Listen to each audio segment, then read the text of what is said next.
अथ षष्ठोऽध्यायः ध्यानयोगः 21-ാമത്തെ ശ്ലോകം.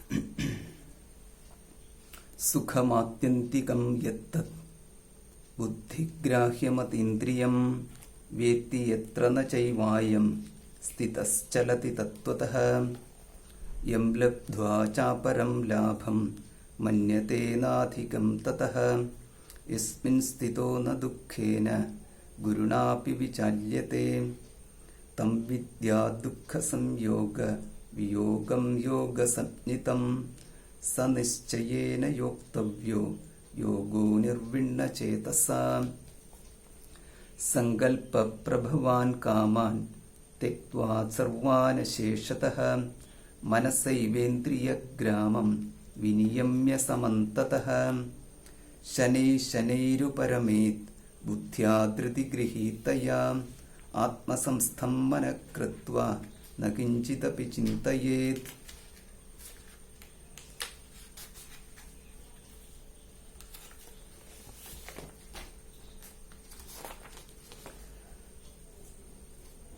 യതോ യതോ നിശ്ചരതി മനശ്ചഞ്ചലമസ്ഥിരം തതസ്തതോ നിയമ്യേതത് ആത്മന്യേവ വശം നയേത്.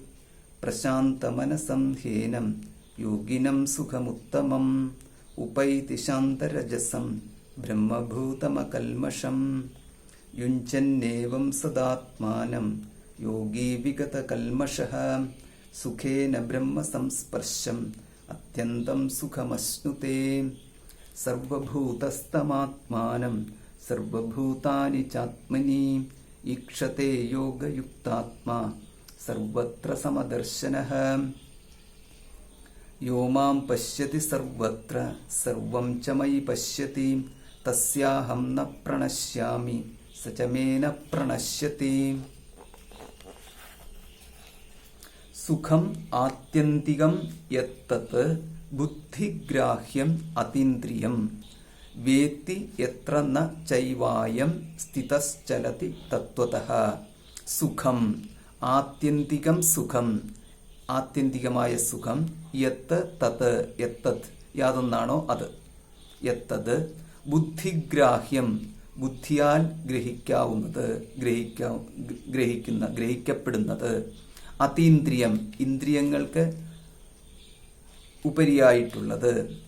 ഇന്ദ്രിയാണാം അതിവർത്തത്തെ എന്ന്, ഇന്ദ്രിയ ഗോചരങ്ങൾക്ക് അതീതമായിട്ടുള്ളത്. ഇന്ദ്രിയ നിരപേക്ഷത്വം എന്നർത്ഥം. വേത്തി അറിയുന്നുവോ.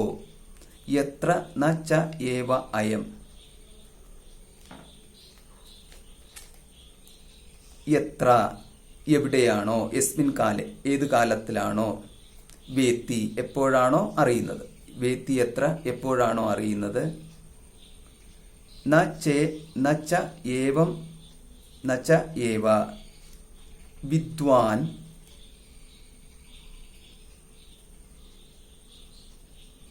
അയം സ്ഥിതഃ ചലതി തത്വതഃ. അയം വിദ്വാൻ സ്ഥിതഃ,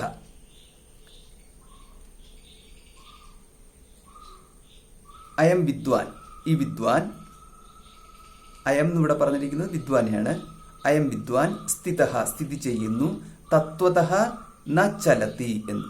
അപ്പം ഇവിടെ ന എന്നുള്ളത് ഈ വരിയുടെ ആദ്യ ഭാഗത്ത് കിടക്കുന്ന നായും കൂടി ഇവിടെ ചേർക്കണം.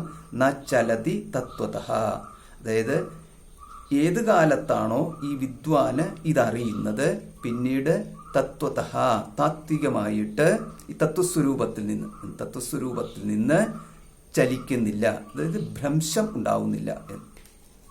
അപ്പൊ ഇതിനകത്ത് നമുക്ക് മനസ്സിലാക്കാൻ സാധിക്കുന്നത്, ഒന്ന്, ഏതു തരത്തിലുള്ള സുഖമാണ് നമ്മൾ ആധ്യാത്മികതയിലൂടെ നേടുന്നത്. രണ്ട്, ആ സുഖത്തിന്റെ സ്ഥിതി, അതായത് ആ സുഖം എന്ന് പറഞ്ഞു കഴിഞ്ഞാൽ ഉത്പത്തി വിനാശങ്ങളോട് കൂടിയതാണോ, ആ സുഖത്തിൽ നിന്നും സുഖത്തിലേക്ക് സുഖം കിട്ടുക, പിന്നെ സുഖം പോവുക, ഇപ്രകാരമുള്ള എന്തെങ്കിലുമൊക്കെ ഉണ്ടോ തുടങ്ങിയിട്ടുള്ളതിനെ കുറിച്ചുള്ള സംശയ നിവൃത്തിയാണ് ഈ ശ്ലോകത്തിൽ നൽകിയിരിക്കുന്നത്. അപ്പൊ ഇവിടെ നമുക്ക് നോക്കാം. ഇവിടെ ആദ്യത്തെ പ്രസ്താവന ഇതാണ്, സുഖം ആത്യന്തികം. ആ സുഖത്തിനൊരു വിശേഷണം കൊടുത്തിരിക്കുകയാണ്, ആത്യന്തികം. ആത്യന്തികം എന്ന് പറഞ്ഞാൽ അവസാനത്തെ വാക്ക്, ഇതിനപ്പുറത്തേക്ക് മറ്റൊന്നില്ല എന്നാണ് ഭഗവാൻ ഇവിടെ വ്യക്തമാക്കിയിരിക്കുന്നത്.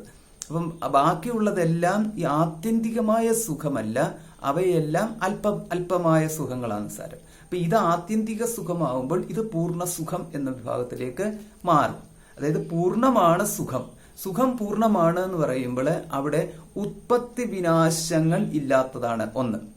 ഇപ്പോൾ ഉത്പത്തി വിനാശങ്ങൾ ഇല്ലാത്തതെന്ന് പറയുമ്പോൾ ഇപ്പോൾ സുഖത്തിലേക്ക് പ്രവേശിക്കുക, സുഖത്തിൽ നിന്ന് ഇറങ്ങി വരിക എന്ന് പറയുന്നൊന്നില്ല എന്ന് പറഞ്ഞു കഴിയുമ്പോൾ അവിടെ നമുക്കൊരു സംശയം ഉണ്ടാകും. അങ്ങനെയാണെന്നുണ്ടെങ്കിൽ സുഖത്തിലേക്ക് പ്രവേശിക്കുക എന്ന് പറയുന്നതുണ്ടോ, സുഖത്തിൽ നിന്ന് ഇറങ്ങി വരിക എന്നുണ്ടോ?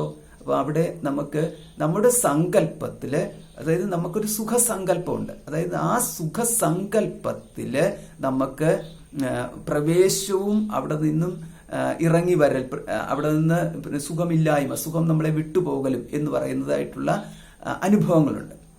അതായത് സുഖം എന്നിലേക്ക് വന്നിരിക്കുന്നു, സുഖം എന്നിൽ നിന്ന് പോകുന്നു എന്ന് പറയുന്നത്.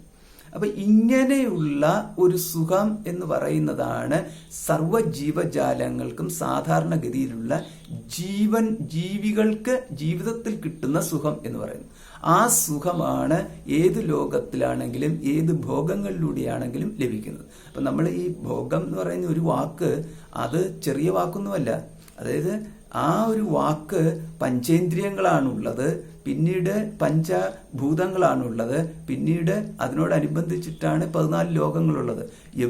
ഏത് ലോകത്ത് പോയാലും പഞ്ചേന്ദ്രിയങ്ങളും പഞ്ചഭൂതങ്ങളും ഈ അവ തമ്മിലുള്ള സംബന്ധവും എന്ന് മാത്രമേ ഉള്ളൂ. ഈ പഞ്ചേന്ദ്രിയങ്ങള് അത് സ്ഥൂല ശരീരത്തിന്റെ ഭാഗമായിട്ട് ഉണ്ട്, അതേമാതിരി സൂക്ഷ്മ ശരീരത്തിന്റെ ഭാഗവുമായിട്ടുണ്ട്. അപ്പൊ അത് കാരണം നമുക്ക് സ്ഥൂല ശരീരത്തിന്റെ ഭാഗം എന്ന് പറയുമ്പോൾ സൂക്ഷ്മ ശരീരവും സ്ഥൂല ശരീരവും കൂടെ ഒന്നിച്ചിരിക്കുമ്പോഴാണല്ലോ സ്ഥൂല ശരീരത്തിന് സചേതനത്വം എന്ന് പറയുന്നത്. അതുകൊണ്ട് സൂക്ഷ്മ ശരീരത്തിന്റെ ഭാഗം എന്ന് പറയുമ്പോൾ യഥാർത്ഥത്തിൽ സൂക്ഷ്മ ശരീരത്തിന്റെ ഭാഗമാണ്. അത് സ്ഥൂല ശരീരവുമായിട്ട് ചേർന്ന് നിൽക്കുന്ന ഘട്ടത്തിലാണ്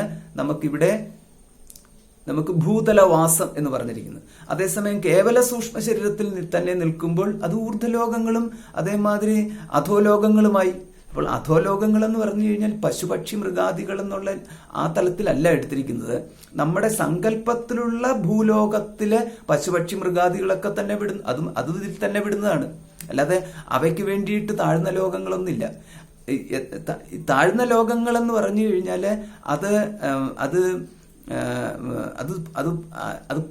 അത് സത്വത്തിന്റെയും രജസിന്റെയും തമസിന്റെയും ദൃഷ്ടിയിൽ നോക്കിക്കൊണ്ടാണ് ഈ ഊർധ്വലോകങ്ങളെന്നും അധോലോകങ്ങളെന്നും പറയുന്നത്. പക്ഷേ ഈ ഭൂലോകമൊഴിച്ച് ബാക്കിയുള്ള 13 ലോകങ്ങളിലും ഉള്ളവര് ഈ സ്ഥൂല ശരീര രഹിതരായിട്ടുള്ളവരാണ്. അവർ സൂക്ഷ്മ ശരീരവർത്തിയാണ്. അല്ലെങ്കിൽ അതാത് ലോകത്ത് ഉള്ള ഒരു വിശേഷ ശരീരം അവർക്ക് ലഭിച്ചിരിക്കുന്നു എന്ന് മാത്രം. അപ്പൊ അതൊക്കെ ആ ഭാഗങ്ങളൊക്കെ ഈ പുരാണ സംബന്ധമായിട്ടുള്ള കാര്യങ്ങളാണ്. അതിലേക്ക് നമ്മളിപ്പം കടക്കുന്നില്ല. പകരം നമുക്ക് പറയാനുള്ളത് ഒന്നേ ഉള്ളൂ. അതായത് ഏത് ലോകത്ത് പോവട്ടെ, ആ ലോകത്ത് പോയി കഴിഞ്ഞാൽ അവിടെ സുഖം അനുഭവിക്കുന്ന ഒരു വ്യക്തി ഉണ്ടായിരിക്കും. അത് തീർച്ചയായിട്ടും ആ വ്യക്തിയാണ് ഭോക്താവ് എന്ന് പറയുന്നത്. ഇങ്ങനെ നമ്മൾ ജനറലൈസ് ചെയ്യുന്നു. പിന്നീട് ആ വ്യക്തിക്ക് ആ സുഖാനുഭവത്തിന് ഈ വ്യക്തിയും ഈ സുഖാനുഭവം, അതായത് ജീവാത്മാവിനെയും സുഖാനുഭവത്തെയും തമ്മിൽ ബന്ധിപ്പിക്കുന്ന ഒരു ഘടകമായിട്ട് മനസ്സ് അഥവാ അന്ധക്കരണം വർത്തിക്കുന്നു. അപ്പോൾ അത് കാരണം അവിടെയാണ് ജ്ഞാനം ഉള്ളത്, അവിടെയാണ് ക്രിയയുള്ളത്, അവിടെയാണ് ഭോഗങ്ങളും ഉള്ളത്. അപ്പൊ ആ സംബന്ധങ്ങൾ അവിടെ ജനിക്കുന്നു. അതിനാല് ഞാനിതാ ഈ വിശിഷ്ട ഭോഗത്താൽ സുഖം അനുഭവിക്കുന്നു എന്ന ബുദ്ധിവൃത്തിയോട് കൂടിയിട്ട് അവിടെ ആ വ്യക്തി സുഖിമാനായിട്ടിരിക്കുന്നു. ഇതാണ് ഈ ലോകത്താവട്ടെ പരലോകത്താവട്ടെ ഏത് ലോകത്താവട്ടെ ഇതാണുള്ളത്. അപ്പോൾ എവിടെ ചെന്ന് കഴിഞ്ഞാലും നമ്മൾ ഇവിടെ മനസ്സിലാക്കുന്ന ഒരു കാര്യം, മനോവൃത്തിയുണ്ടോ അവിടെ സുഖവൃത്തിയുണ്ട്, അല്ലെങ്കിൽ ദുഃഖവൃത്തിയുണ്ട്. ഇങ്ങനെ മനസ്സിന്റെ സുഖത്തെയും ദുഃഖത്തെയും അനുഭവിക്കുന്ന അറിയൽ തന്നെയാണ് മറ്റൊരു തരത്തിൽ പറയുമ്പോൾ അനുഭവിക്കൽ എന്ന് പറയുന്നത്. ആ വ്യക്തിയാണ് ഒരു ജീവാത്മ എന്ന് പറയുന്നത്. ആ വ്യക്തിയാണ് ഒരു ഭോക്ത എന്ന് പറയുന്നത്. ആ വ്യക്തിയാണ് കർമ്മി എന്നും ജ്ഞാനി എന്നൊക്കെയുള്ള രീതിയിൽ, അതായത് വിഷയജ്ഞാനി എന്നൊക്കെയുള്ള രീതിയിൽ നമ്മൾ ഒരു വ്യവഹാരിയായിട്ട് എടുത്തിരിക്കുന്നത്. അപ്പോൾ ഇവിടെയാണ് വ്യവഹാരിയായ ജീവന്റെ സുഖാനുഭവം എന്ന് പറഞ്ഞാൽ ഇതാണ് എന്ന് സാരം. അത് മനുഷ്യ ശരീരത്തിൽ ഇരുന്നു കൊണ്ടാവട്ടെ, ഒരു തവളയുടെ ശരീരത്തിൽ ഇരുന്നു കൊണ്ടാവട്ടെ, ഒരു ദേവശരീരത്തിൽ ഇരുന്നു കൊണ്ടാവട്ടെ, സുഖാനുഭവത്തിന്റെ പൊതു നിയമം, പൊതു തത്വം ഇതാണ്. ഇതിനെ അതിലംഘിക്കുവാൻ ആരാലും സാധ്യമല്ല. അപ്പൊ അങ്ങനെ വരുമ്പോൾ ഇവിടെ നമുക്ക് കാണാം, ഇവര് ഈ സുഖത്തെ അനുഭവിക്കുന്ന ഈ വ്യക്തി ആശ്രയിക്കുന്നത് മനോവൃത്തിയാണ്. ആ മനോവൃത്തിയെ ആശ്രയിക്കുന്നതിനാൽ ഈ വ്യവഹാരിയായിട്ടുള്ള ജീവന് അല്പജ്ഞാനത്തോടുകൂടിയ ജീവൻ എന്ന് പറയുന്നത്. അപ്പോൾ അല്പജ്ഞാനത്തോടു കൂടിയിട്ടുള്ളതാണ് ജീവൻ. അതിനാൽ ആ നേട്ടം അല്പലാഭമാകുന്നു. അല്പജ്ഞാനിയുടെ ലാഭം അല്പലാഭമാകുന്നു. അല്പലാഭത്താൽ ജനിക്കുന്ന സുഖം അല്പസുഖവുമാകുന്നു. ഇങ്ങനെയാണ് പോകുന്ന പോക്ക്. അതായത് പൂർണ്ണജ്ഞാനമാണെന്നുണ്ടെങ്കിൽ ലാഭം പൂർണ്ണ ലാഭത്തിലേക്ക് പോകുന്നു. പൂർണ്ണലാഭമാണെന്നുണ്ടെങ്കിൽ പൂർണ്ണ ലാഭത്താൽ ലഭിക്കുന്ന സുഖം പൂർണ്ണ സുഖവുമായിരിക്കുന്നു. അപ്പോൾ ഇവിടെ നമുക്ക് ജ്ഞാനത്തിന്റെ ഭേദത്താൽ അതുകൂടെ ലാഭത്തിന്റെ ഭേദത്തെ നമുക്ക് കാണാം. ലാഭത്തിന്റെ ഭേദത്തിലൂടെ നമുക്ക് സുഖത്തിന്റെ ഭേദത്തെയും കണ്ടെത്താൻ പറ്റും. അപ്പൊ അങ്ങനെ നോക്കിക്കഴിയുമ്പോൾ ഇങ്ങനെയാണ് നമ്മൾ ഇതിന്റെ എല്ലാം അതിർവരമ്പുകൾ കണ്ടെത്തുന്നത്. അല്ലെങ്കിൽ നമുക്ക് എല്ലാം ഒരുപോലെ തോന്നും. എല്ലാം ഒരുപോലെ തോന്നിക്കഴിഞ്ഞാൽ അതിനകത്ത് ശാസ്ത്രചിന്തയില്ല. അപ്പൊ ശാസ്ത്രചിന്ത വരുമ്പോൾ നമ്മൾ ഇപ്രകാരം കണ്ടെത്തുന്നു. അതായത് പൂർണ്ണജ്ഞാനത്താൽ മാത്രമേ നമുക്ക് പൂർണ്ണ സുഖം എന്ന് പറയുന്നത് എന്താണെന്ന് ലഭിക്കുകയുള്ളൂ. അപ്പൊ നമ്മളെ സംബന്ധിച്ചിടത്തോളം ഇവിടെ ഈ പൂർണ്ണജ്ഞാനം, പൂർണ്ണസുഖം എന്ന് പറയുന്നത് ഇവിടെ ഒരു വ്യക്തിയുടെ സ്വാനുഭവത്തിൽ ഒരിക്കലും ലഭിക്കാത്ത ഒന്ന് എന്ന രീതിയിലാണ് കിടക്കുന്നത്. അവിടെ അങ്ങനെയൊന്നുണ്ട്, അതൊരു വ്യക്തിക്ക് നേടാൻ സാധിക്കുന്നു. ഈ രണ്ട് കാര്യങ്ങളിൽ നമുക്ക് സംശയനിവൃത്തി വരുത്തേണ്ടതുണ്ട്. ഒന്ന്, അങ്ങനെ ഒരു സുഖമുണ്ട്, അതായത് പൂർണ്ണസുഖമുണ്ട് എന്നുള്ളതിന് എന്താണ് ഒരു തെളിവ്? അത് ഒരു വ്യക്തി എന്ന നിലയിൽ ഒരു ഭോക്താവിന് ആ സുഖം കിട്ടത്തില്ല. കാരണം നമ്മുടെ ലോജിക്ക് അത് സമ്മതിക്കുന്നില്ല. പിന്നെ ആ തരത്തിൽ നോക്കിക്കഴിഞ്ഞാൽ സർവ്വജീവന്മാരും ഒരുപോലെയാണ്, അവർക്കാർക്കും ലഭിക്കത്തില്ല. അങ്ങനെ വരുമ്പോൾ പൂർണ്ണസുഖമുണ്ട് എന്ന് പറയണമെന്നുണ്ടെങ്കിൽ ജീവൻ അല്ലാത്ത തത്വമായിരിക്കണം അത് പറയുന്നത്. അതായത് ജീവൻ അല്ലാത്തെന്ന് പറഞ്ഞാൽ ജീവാത്മാവല്ലാത്ത സ്വരൂപം എന്ന് പറയുന്നത് ഭഗവാനാണ്. ഭഗവാൻ ജീവാത്മാവല്ല. അതിനല്ലേ ഭഗവാന് മാത്രമേ പൂർണ്ണസ്വരൂപമായിട്ടുള്ള ഭഗവാന് മാത്രമേ, പൂർണ്ണ ജ്ഞാനസ്വരൂപമായിട്ടുള്ള ഭഗവാന് മാത്രമേ, പൂർണ്ണ ലാഭത്തോടു കൂടിയിരിക്കുന്ന ഭഗവാന് മാത്രമേ പൂർണ്ണ സുഖം എന്താണെന്ന് പറയാൻ സാധിക്കത്തുള്ളൂ. അതിനാൽ പൂർണ്ണ സുഖം എന്ന് പറയുന്നതിനാണ് ഭഗവാൻ ആത്യന്തിക സുഖം എന്ന് പറഞ്ഞിരിക്കുന്നത്. ആത്യന്തിക സുഖം ഉണ്ടോ ഇല്ലയോ എന്നതിന്റെ പരമപ്രമാണം, അതായത് അതിന്റെ കൺഫർമേഷൻ ലഭിക്കുന്നത് ഭഗവത് വചനത്തിൽ നിന്നാണ്. അപ്പോൾ ഭഗവാൻ ഇവിടെ പറഞ്ഞിരിക്കുന്നു, ഉണ്ട് അർജുന, എന്ത് സുഖം? ആത്യന്തികമായ സുഖമുണ്ട്. ഇനി ഒന്നുകൂടെ, അപ്പൊ അങ്ങനെ വരുമ്പോൾ ഉടൻ തന്നെ നമുക്ക് ഒന്ന്, ഭഗവാൻ പറഞ്ഞു സുഖമുണ്ടെന്ന്. ആർക്ക്? ഭഗവാൻ സുഖമുണ്ട് എന്ന് നമുക്ക് സാധാരണഗതിയിൽ ചിന്തിക്കാം. അത് ജീവന്മാർക്ക് അല്പസുഖമേ ഉള്ളൂ, ഭഗവാന് പൂർണ്ണ സുഖമുണ്ട്. അതിനാൽ ഭഗവാനാണ്, ജീവനാണ്. ഇത് നമുക്ക് ഇത് ഇങ്ങനെ ചിന്തിക്കാൻ നമുക്ക് ഗുരുവിന്റെ അനുഗ്രഹവും ഈശ്വരന്റെ അനുഗ്രഹവും ഒന്നും ആവശ്യമില്ല. ഇങ്ങനെയാണ് സർവരും ചിന്തിക്കുന്നത്. അപ്പം ഗുരുവിന്റെ അനുഗ്രഹമൊന്നും ഈശ്വരന്റെ അനുഗ്രഹമൊന്നും പുണ്യം, ബഹുജന്മാർജിത പുണ്യവിശേഷം കൊണ്ട് ഇതാണ് ചിന്തിക്കുന്നതെന്നുണ്ടെങ്കിൽ എന്ത് പുണ്യമാണെന്നത്? ഒരു പുണ്യവും ഇല്ലാത്തവർക്കും പാപമാണെന്നുണ്ടെങ്കിലും ഈശ്വരനും ഞാനുമാണ്, ഈശ്വരനെല്ലാം ഉണ്ട്, എനിക്കൊന്നുമില്ല എന്ന് ചിന്തിക്കാൻ നമുക്ക് പുണ്യത്തിന്റെ ഒന്നും ആവശ്യമില്ല. അത് അവനവന്റെ സ്ഥിതിയെക്കുറിച്ച് ഒരല്പ വിവേക വിചാരം മാത്രം മതി. അപ്പം പുണ്യം എന്നൊക്കെ പറഞ്ഞു കഴിഞ്ഞാൽ എന്തിലേക്ക് നയിക്കുന്നതായിരിക്കണം പുണ്യം? ആ പുണ്യം എന്ന് പറയുന്നത് ഈശ്വരൻ പറഞ്ഞിരിക്കുന്ന വാക്കുകളുടെ അർത്ഥം ഗ്രഹിക്കുന്ന തരത്തിലേക്ക് നമ്മുടെ ബുദ്ധിയെ ഉയർത്തുന്നതായിരിക്കണം പുണ്യം. അപ്പൊ അങ്ങനെ വരുമ്പം നമുക്കുടനെ ഈ ഒരു ചോദ്യം ചോദിക്കാം, ഭഗവാനോട് തന്നെ ചോദിക്കാം. ഭഗവാന് ആത്യന്തികമായ സുഖമുണ്ട് എന്ന് അങ്ങ് പറയുന്നു. അങ്ങാണ് അതിന്റെ പരമപ്രമാണം. എനിക്ക് അതായത് ഞാൻ എന്ന വ്യക്തിക്ക് അതൊരു ഞാൻ എന്ന് പറയുന്ന നിൽക്കുന്ന വ്യക്തി എന്ന് പറയുന്ന ഒരു ജീവാത്മാവിന്റെ പ്രതീകമാണ്. അതിനാൽ സർവ്വ ജീവാത്മാക്കളും ഞാൻ എന്ന് പറയുന്നതിനകത്ത് വരും. അങ്ങനെ വരുമ്പോൾ ഒരു ജീവാത്മാവിന് ഈ ആത്യന്തികമായ സുഖം നേടുവാൻ സാധിക്കുമോ? ഇതെനിക്ക് അറിഞ്ഞാൽ മതി.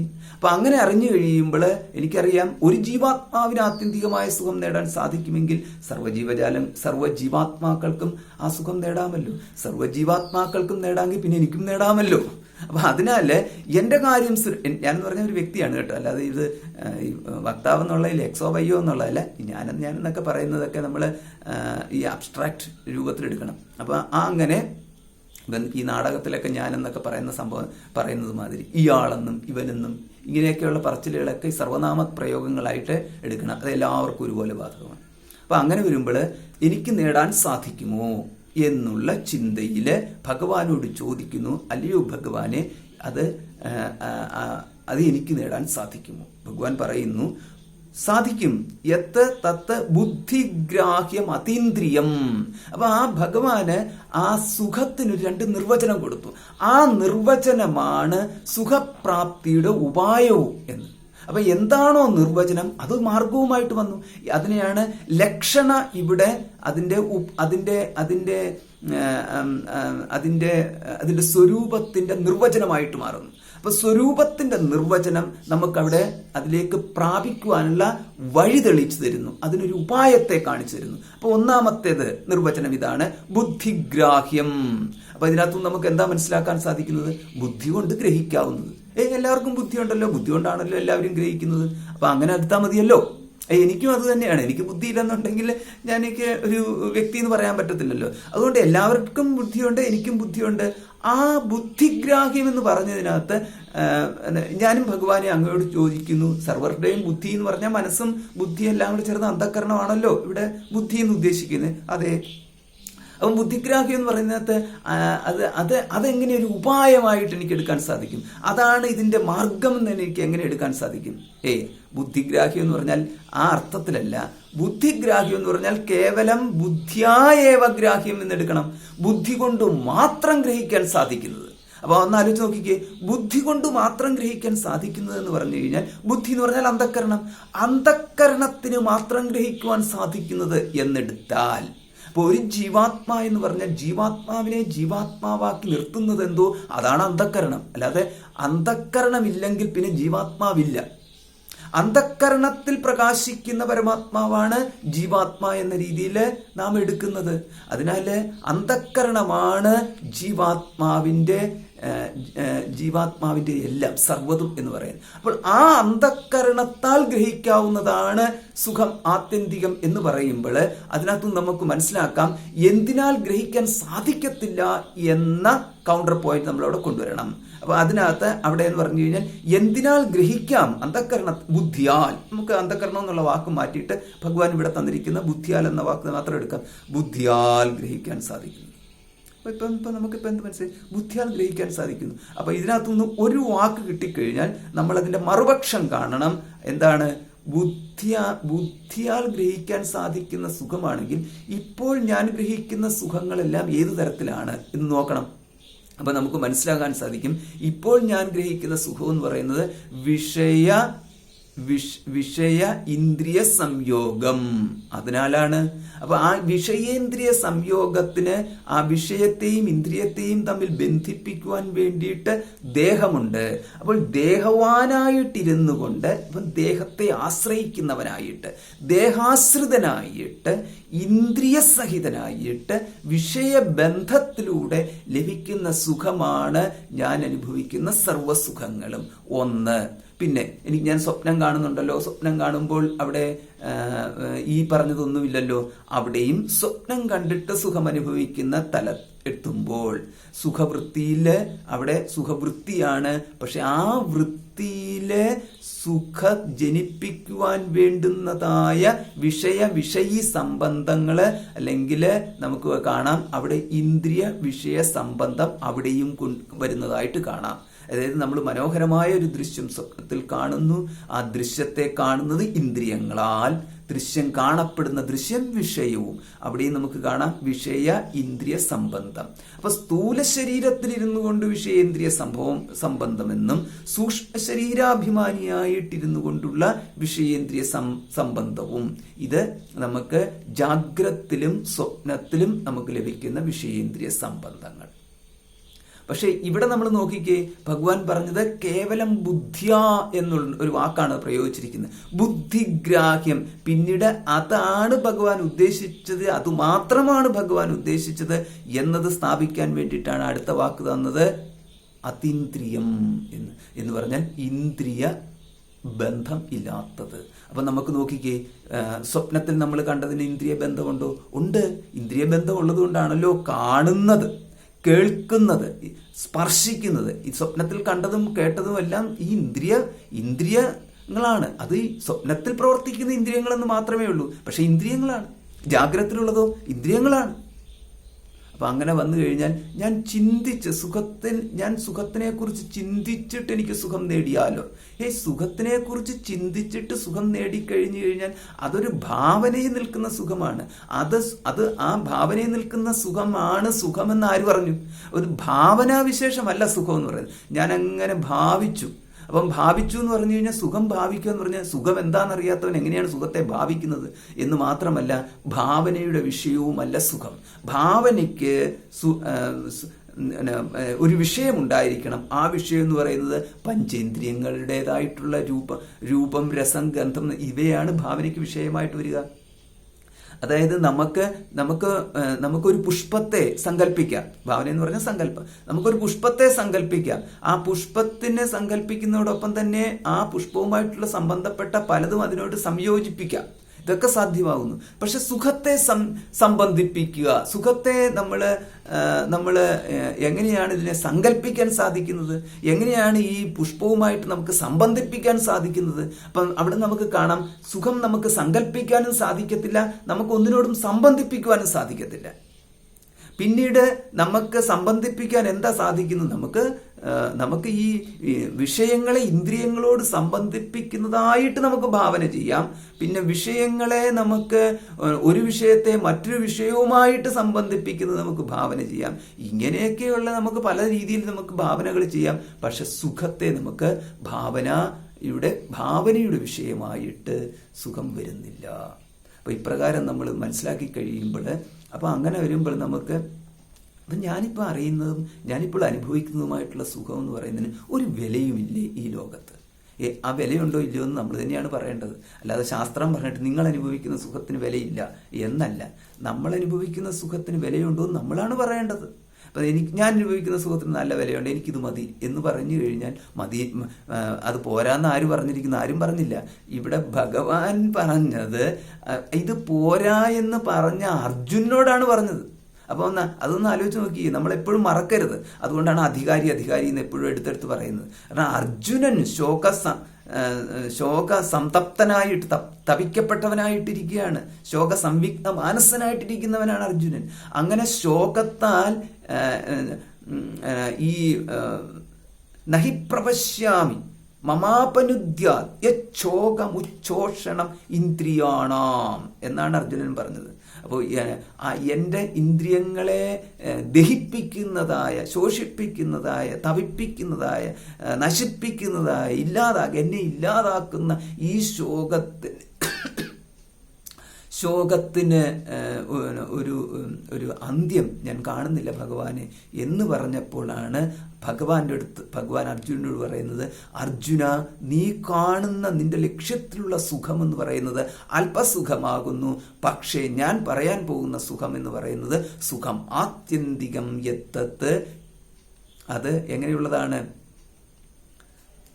ബുദ്ധിഗ്രാഹ്യം അതീന്ദ്രിയം. ബുദ്ധിക്ക് മാത്രം ഗ്രഹിക്കാൻ സാധിക്കുന്നതും ഇന്ദ്രിയങ്ങൾക്ക് അതീതവുമാണ്. അപ്പോൾ എന്തു വേണം ഇനിയിപ്പോൾ?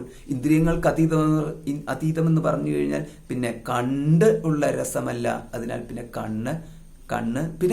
കണ്ണിന്റെ ആവശ്യമില്ല, കണ്ണടച്ചു. കേട്ടുള്ള സുഖമല്ല, ചെവിയും അടച്ചു. പിന്നെ സ്പർശിച്ചുള്ളതല്ല, അതും നിരോധിച്ചു.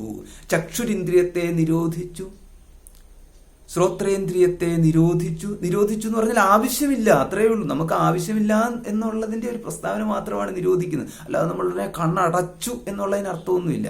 ആവശ്യം കാണുന്നില്ല. ഉപയോഗമുണ്ടെങ്കിലല്ലേ ആവശ്യം, നമുക്ക് പ്രയോജനമുണ്ടെങ്കിലല്ലേ അവിടെ നമ്മൾക്കൊരു ഒരു പ്രവൃത്തി ഉണ്ടാവുന്നുള്ളൂ.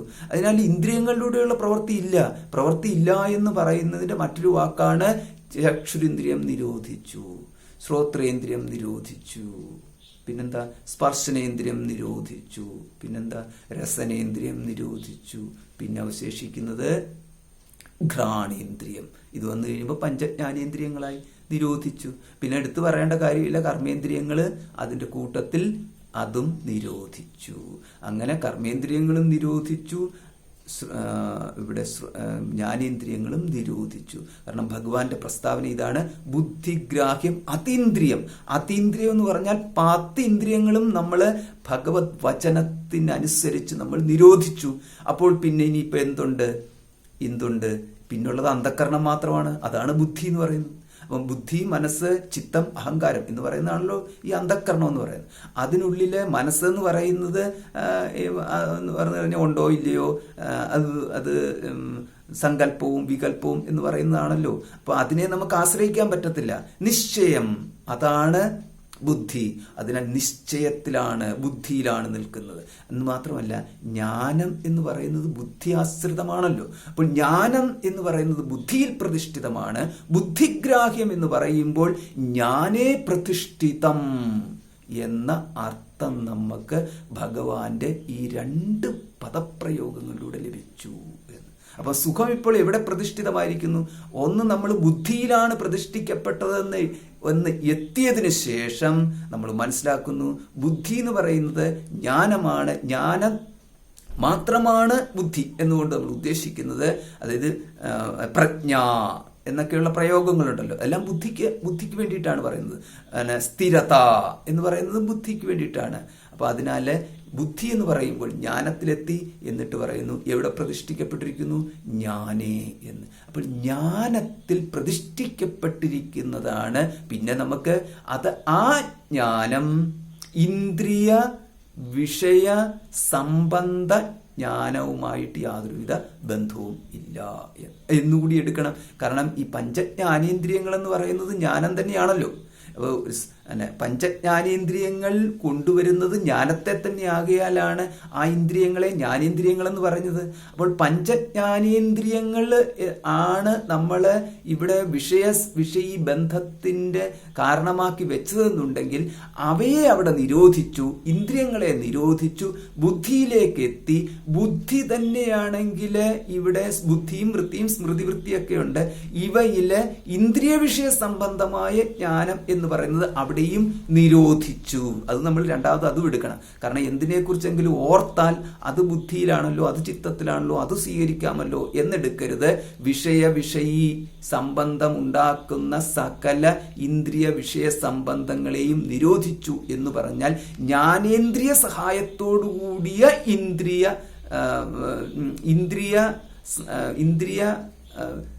വിഷയ സംബന്ധ സുഖത്തെയും ജ്ഞാനത്തെയും എല്ലാം നിരോധിച്ചു എന്ന്.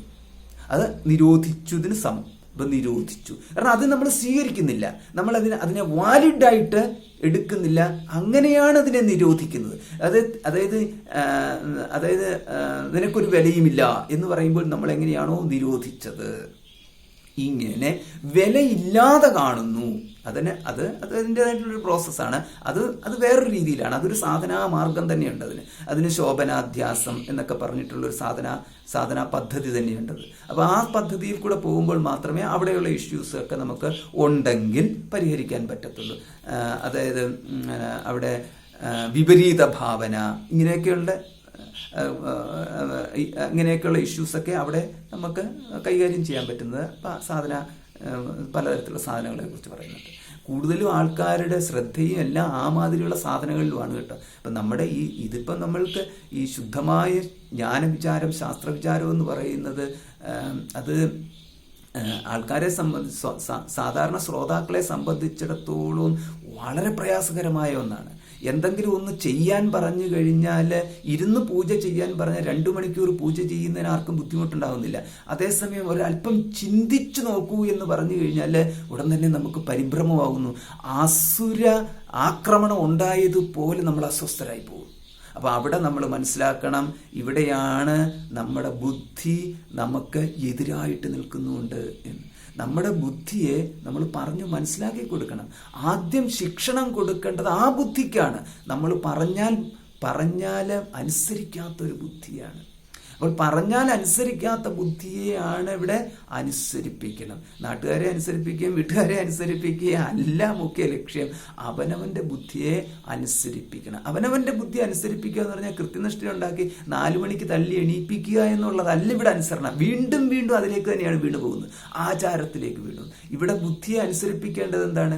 ബുദ്ധിഗ്രാഹ്യം അതീന്ദ്രിയം എന്ന് പറഞ്ഞിരിക്കുന്ന വാക്കിന്റെ അർത്ഥം ഗ്രഹിക്കാൻ തക്ക വിധത്തില് മനസ്സിനെയും, അതായത് ബുദ്ധിയെ, മനസ്സെന്ന് പറഞ്ഞു കഴിഞ്ഞാൽ ബുദ്ധിയാണ് ഉദ്ദേശിച്ചിട്ട്, ബുദ്ധിയെ ഇവിടെ എങ്ങനെ വിവേകപൂർവം വിവേകത്തോടു കൂടി ഉള്ളതാക്കി മാറ്റാം എന്ന് നാം ചിന്തിക്കണം. അപ്പോൾ അവിടെ നമുക്ക് അതൊരു ബ്രേക്ക് ത്രൂ ആണ്. അവിടെ നമുക്ക് ഈ വാതിലില്ല എന്ന് വിചാരിച്ചിടത്തൊരു വാതിൽ തുറന്നു കിട്ടുകയാണ്. പക്ഷേ ഇതിൻ്റെ പ്രത്യേകത എന്ന് പറഞ്ഞു കഴിഞ്ഞാൽ ഇവിടെ എവിടെയാണ് വാതിലുണ്ടെന്ന് നമ്മൾ അറിയത്തില്ല. നമ്മൾ പോയി മുട്ടിക്കൊണ്ടിരുന്നാൽ മാത്രമേ അറിയത്തുള്ളൂ. അപ്പം നമ്മൾ ഇതിനകത്ത് ഈ അന്ധക്കരണത്തിൻ്റെ മേഖലയിൽ ഈ ബുദ്ധിയിലേക്ക് നമ്മൾ പോയി മുട്ടുകയാണ്. അവിടെ ഒരു വാതിലുണ്ടോ എന്ന് അറിയാൻ വേണ്ടിയിട്ട്, തുറക്കാൻ വേണ്ടിയിട്ട് നമ്മൾ ആഞ്ഞാഞ്ഞു മുട്ടുന്നു. അങ്ങനെ വരുമ്പോഴാണ് അത് തുറന്നു കിട്ടുന്നു. അപ്പോൾ അങ്ങനെ തുറന്നു കിട്ടുമ്പോഴാണ് എന്താണ് ജ്ഞാനം എന്നുള്ളത് നമുക്ക് മനസ്സിലാകത്തുള്ളൂ. അപ്പോൾ ആ ജ്ഞാനം ആണ് നമ്മൾ മുമ്പ് തന്നെ കാണുകയുണ്ടായി. അത് ബുദ്ധിഗ്രാഹ്യമാണ്, അത് അതീന്ദ്രിയമാണ്. അപ്പോൾ ഇത് രണ്ടിലും കൂടെ വന്നിട്ട് ആ ജ്ഞാനം എന്ന് പറയുന്നത് ഇവിടെ ഭഗവാൻ പറയുന്നു. ഭഗവാൻ ഉദ്ദേശിച്ചത് അതിനെ തന്നെയാണ്. അതുകൊണ്ടാണ് അത് ആത്യന്തികം സുഖസ്വരൂപമായ ജ്ഞാനമാണ്. അപ്പോൾ ഇവിടെ നോക്കിക്കേ, നമ്മൾ ജ്ഞാനത്താൽ സുഖത്തെ നേടുന്നു എന്നുള്ളതല്ല, പകരം ജ്ഞാനവും സുഖവും അവിടെ ഒന്നാകുന്നു എന്ന്. ഇത്രയും അർത്ഥം ഇതിൻ്റെ ഈ വരിക്കുള്ളിലുണ്ട്.